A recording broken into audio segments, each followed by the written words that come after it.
Hi everyone, it's Adele from REEP.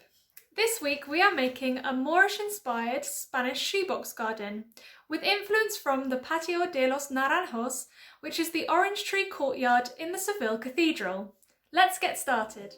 For this activity, you will need a printed copy of page 3 on A4 card, scissors, glue, a pencil and a variety of craft materials of your choice.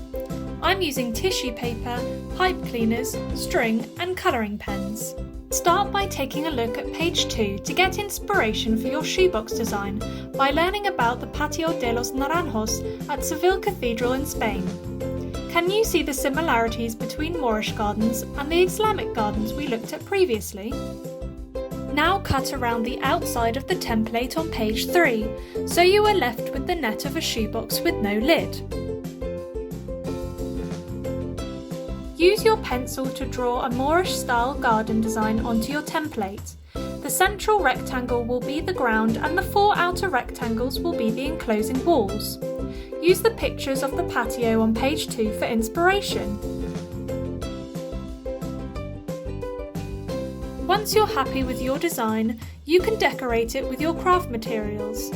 I'm colouring in a pattern on the floor to look a bit like tiles. And I'm making the famous orange trees by scrunching up pieces of tissue paper and sticking them down in rows on pipe cleaner trunks.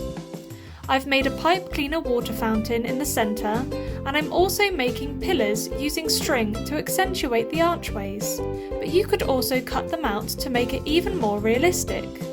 When you've finished, carefully fold the walls inwards along the dashed lines. Fold tabs A to D inwards, then use your glue to stick these to the outside of your walls to form a box shape, just like I'm doing here.